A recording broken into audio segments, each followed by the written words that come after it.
INC అంటే ఇప్పుడు ఒక సరికొత్త నిర్వచనం ఇచ్చారు సంబిత్ పాత్ర. ఐఎన్సి అంటే ఇండియన్ నేషనల్ కాంగ్రెస్ కాదని ఐ నీడ్ కమిషన్ అని అతను ఎద్దేవా చేస్తున్నారు. రఫేల్ ఒప్పందంలో ప్రమేయం ఉన్న దళారులకు 2007 నుంచి 2012 మధ్య ముడుపులు ముట్టాయని ఫ్రాన్స్ పత్రిక ఆరోపించిన నేపథ్యంలో కాంగ్రెస్ పార్టీ లక్ష్యంగా బీజేపీ నేత సంబిత్ పాత్ర విమర్శలు గుప్పించారు. దానికి సంబంధించిన వివరణ తర్వాత ఆయన ఏం మాట్లాడారు అన్నది ఈ వీడియో చివరిలో ఉంటుంది, చూడొచ్చు. ఇక డీటెయిల్స్లోకి వెళ్తే కాంగ్రెస్ ప్రభుత్వ హయాంలోనే ఈ కుంభకోణం జరిగింది అనేది తాజాగా వెల్లడైందని పేర్కొంటూ 10 ఏళ్ల క్రిందట జరిగిన ఈ వ్యవహారం ఒప్పందం కోసం కాదని కమిషన్ల కోసమని ఆరోపించారు సంబిత్ పాత్ర. కొనుగోలు కోసం ఒప్పందం మనం చూడలేదని, దళారులకు 40% కమిషన్ చెల్లించేలా ఒప్పందం జరిగిందని బీజేపీ నేత ధ్వజమెత్తారు. ఇది చిన్న మొత్తం కమిషన్ కాదని, ఇలా 40% కమిషన్ ఆశించి రాహుల్, సోనియాలు రికార్డు క్రియేట్ చేసుకున్నారని తనదైన శైలిలో విమర్శలు చేశారు సంబిత్. ఈ అవినీతి చిరునామా 10 జన్పథ్ అని ఆరోపించారు. బీజేపీ ప్రభుత్వం అధికారంలోకి రావడంతో ఆ చిరునామా అనాథగా మారిందని కాంగ్రెస్ అధినేత్రి సోనియా గాంధీ అధికార నివాసాన్ని ప్రస్తావిస్తూ సంబిత్ పాత్ర దుయ్యబట్టారు. రాహుల్ గాంధీ ప్రస్తుతం ఇటలీలో ఉన్నట్లుందని, యూపీఏ ప్రభుత్వ హయాంలో ఈ అవినీతి ఎలా జరిగిందో ఆయన ఆ దేశం నుంచి సమాధానం చెప్పాలని డిమాండ్ చేశారు. భారత వాయుసేనకు యుద్ధ విమానాల అవసరం ఉండగా ఈ ఒప్పందాన్ని 10 ఏళ్ల పాటు పెండింగ్లో పెట్టారని అతను దుయ్యబట్టారు. 2019 సాధారణ ఎన్నికలకు ముందు ప్రతిపక్షాలు, మరీ ముఖ్యంగా కాంగ్రెస్ పార్టీ రఫేల్ ఒప్పందం గురించి తప్పుడు వాతావరణం క్రియేట్ చేసిన ప్రయత్నాలను మనమంతా గమనించామని చెప్పారు. అటువంటి వాతావరణం వల్ల రాజకీయంగా ప్రయోజనం పొందవచ్చని ఆ పార్టీలు భావించాయని పేర్కొన్నారు. నేడు తాను చాలా ముఖ్యమైన పత్రాలను ప్రజల ముందు ఉంచుతున్నానని కూడా ఆయన ఈ సందర్భంగా చెప్పారు. అవినీతి ఏ ప్రభుత్వ హయాంలో జరిగిందో ఈ పత్రాలు వెల్లడిస్తాయని ఆయన ఆధారాలు చూపిస్తున్నారు. రఫేల్ ఒప్పందంలో అవినీతి జరిగిందని ఫ్రెంచ్ మీడియా వెల్లడించిన విషయాన్ని ఆయన గుర్తు చేశారు. ఈ వ్యవహారమంతా 2007 నుంచి 2012 మధ్య కాలంలో జరిగిందని ఆయన చెబుతున్నారు. 2019 సాధారణ ఎన్నికలకు ముందు కాంగ్రెస్, ఆ పార్టీ నేత రాహుల్ గాంధీ ప్రధానమంత్రి నరేంద్ర మోదీకి, బీజేపీకి వ్యతిరేకంగా నిరాధార ఆరోపణలతో అనేక పత్రికా సమావేశాలను నిర్వహించారని ఆయన గుర్తు చేశారు. ఫ్రాన్స్ మీడియాలో ప్రచురితమైన ఓ కథనంలో డసాల్ట్ ఏవియేషన్ చెల్లించిన 7.5 మిలియన్ యూరోలు అంటే దాదాపు 65 కోట్ల రూపాయలు కమిషన్ గురించి పేర్కొన్నారని తెలిపారు.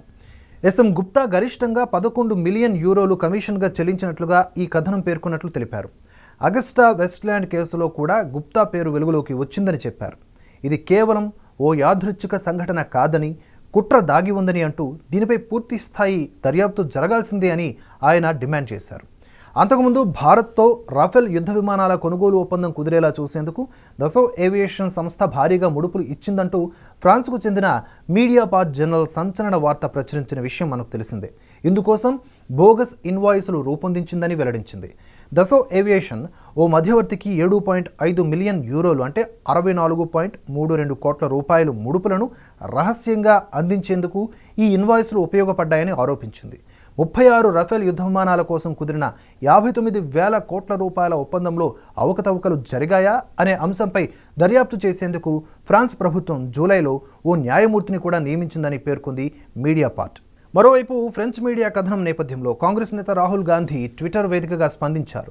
కేంద్ర ప్రభుత్వ అవినీతికి వ్యతిరేకంగా పోరాడే విషయంలో ఎవరూ భయపడవద్దని తమ పార్టీ కార్యకర్తలకు ఆయన పిలుపునిచ్చారు. ప్రతి అడుగులో నిజం మీ వైపే ఉన్నప్పుడు ఇక భయపడడం ఎందుకు? కాంగ్రెస్ కార్యకర్తలారా, కేంద్ర ప్రభుత్వ అవినీతికి వ్యతిరేకంగా పోరాడుతూనే ఉండండి, ఆగవద్దు, అలసిపోవద్దు, భయపడవద్దు అని రాహుల్ గాంధీ పేర్కొనడం జరిగింది. మొత్తంగా ఇటువంటి దేశ భద్రతకు సంబంధించిన అంశాల పట్ల కేవలం ఇటువంటి రాజకీయ వాదోపవాదాలు, విమర్శలు ఉంటాయా, లేకపోతే సమగ్రమైనటువంటి దర్యాప్తు దీనిపై ఉండి నిజంగా అవినీతి జరుగుంటే వారిని శిక్షించే విధంగా ఉంటాయా అనేది కూడా వేచి చూడాలి. ఎందుకంటే ఇటువంటి విషయాల పట్ల కేవలం రాజకీయ వ్యాఖ్యలు దేశ ప్రజలను సంతృప్తి పరచలేవు. मैंने अभी अखबारों में पढ़ा, शायद वो इटली में है, इटली से राहुल गांधी जवाब दें। जो भ्रम फैलाने की कोशिश राहुल गांधी और उनकी पार्टी ने इतने वर्षों तक किया है, आज ये खुलासा हुआ है कि उन्हीं के सरकार के कालखंड 2007 से 12 के बीच में ये कमीशन खोरी हुई है और मिडिल मैन का नाम भी सामने आया है। 10 वर्षों तक ये जो नेगोशिएशन हुआ है, ये एयरक्राफ्ट के लिए नेगोशिएशन नहीं हो रहा था, ये कमीशन के लिए नेगोशिएशन हो रहा था कि कितना कमीशन चाहिए।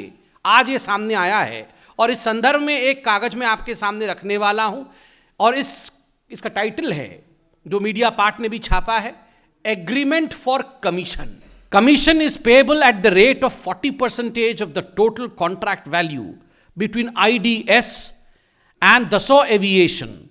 The commission is consideration thereof. The commission is payable after the delivery of the product by IDS and the receipt of the consideration thereof. आप सोच के देखिए, commission is payable at the rate of 40%. कोई 2%, कोई 4% का घोटाला नहीं.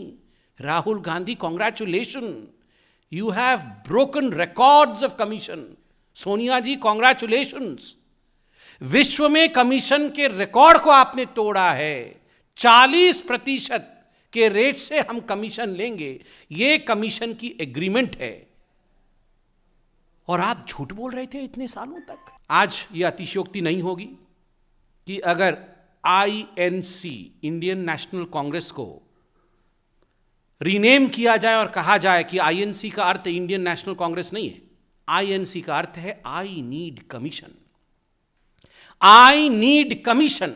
बिना कमीशन के ये कुछ नहीं करते हैं. I need commission. Sonia Gandhi कहती है आई नीड कमीशन.